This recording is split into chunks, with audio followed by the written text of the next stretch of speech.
Eu teño unha teima que a nosa lingua pode abrir as portas do mundo. Sempre creo niso, e Manuel María neste poema tamén o conta, di: o idioma é a chave coa que abrimos o mundo, o saluco máis feble, o pesar máis profundo. O idioma é a vida, o coitelo da dor, o murmurio do vento, a palabra de amor. Fixemos a música deste poema crendo todas e cada unha das palabras, todos e cada un dos versos deste precioso poema de afirmación de fe na nosa lingua como a chave do mundo. O mundo da lusofonía, ese mundo que nos leva a Brasil, a Portugal, a Cabo Verde, a tantos lugares, e logo, en xeral, eu levo cantando toda a vida, máis de 25 anos, polo mundo enteiro, e sinto que esta lingua é absolutamente universal e, ademais, fundamental para entendernos como povo, para saber da nosa identidade.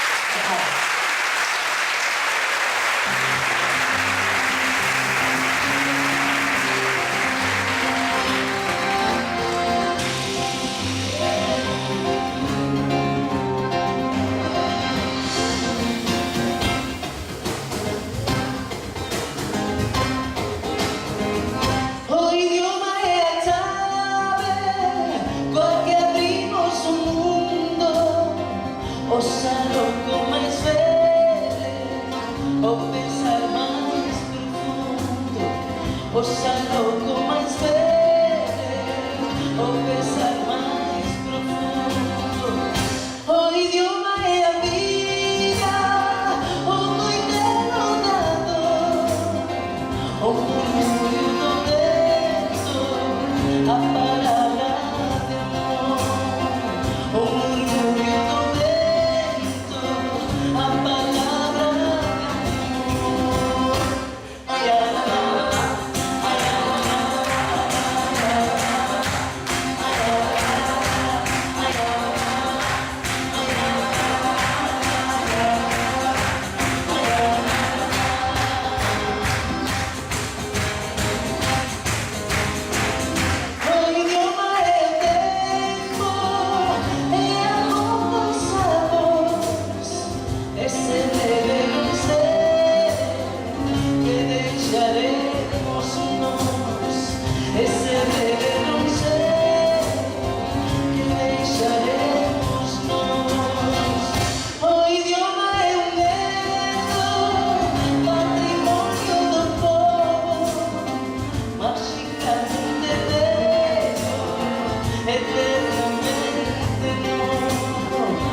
se perde